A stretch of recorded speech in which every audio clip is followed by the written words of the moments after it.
Assalamualaikum warahmatullahi wabarakatuh. Bagaimana kabarnya pagi ini anak-anak? Tentunya sehat-sehat saja bukan?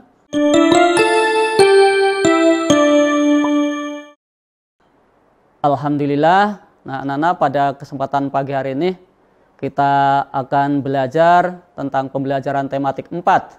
Subtema 1 tentang indahnya kebersamaan. Subtema 1, pembelajaran 3 dengan muatan ilmu pengetahuan alam tentang mengidentifikasi sifat-sifat bunyi.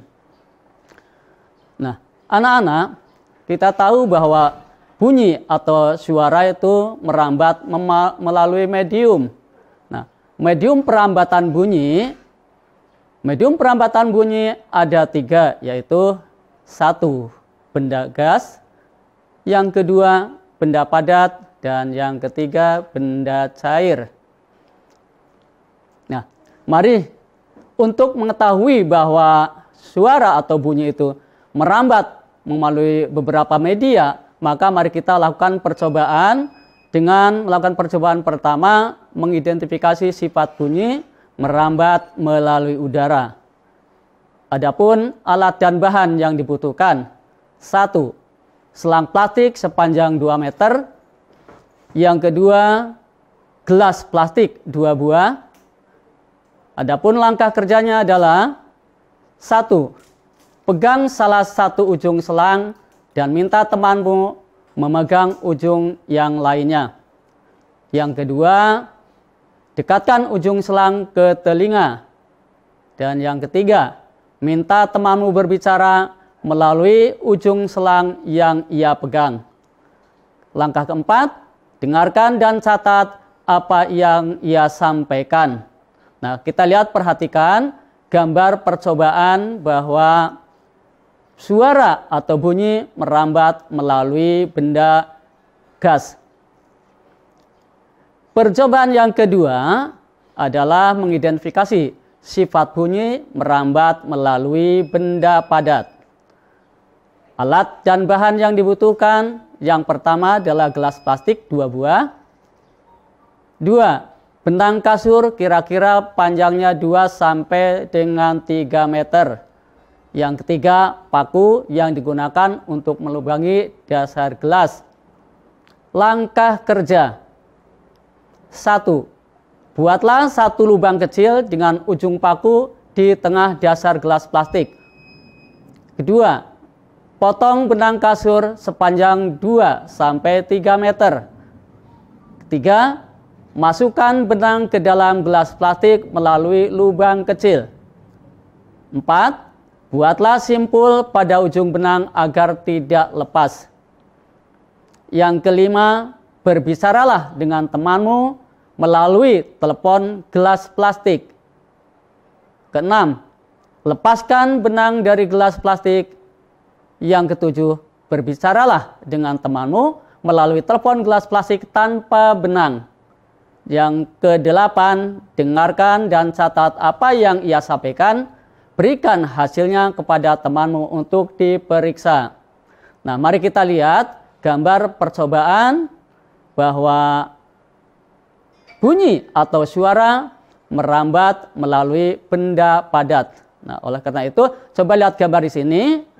Benang harus tetap lurus, tidak boleh kendor. Nah, yang ketiga adalah percobaan mengidentifikasi sifat bunyi merambat melalui benda cair. Alat dan bahan yang dibutuhkan: 1, ember. Yang kedua, air secukupnya. 3, batu atau kayu. 4, corong ukuran sedang. Nah, ini adalah langkah kerjanya. Yang pertama, ember diisi dengan air hingga penuh. Yang kedua, masukkan corong ke dalam ember hingga bagian bawahnya terendam. Usahakan corong tidak menempel pada ember. 3, ketuklah salah satu isi ember dengan menggunakan batu atau kayu secara perlahan. Sementara itu, dekatkan telingamu pada bagian atas corong. 4. Dengarkan dan catat hasilnya. Nah, lihat, ini adalah gambar percobaan 3 bahwa bunyi atau suara merambat melalui benda cair. Nah, cepat rambat bunyi.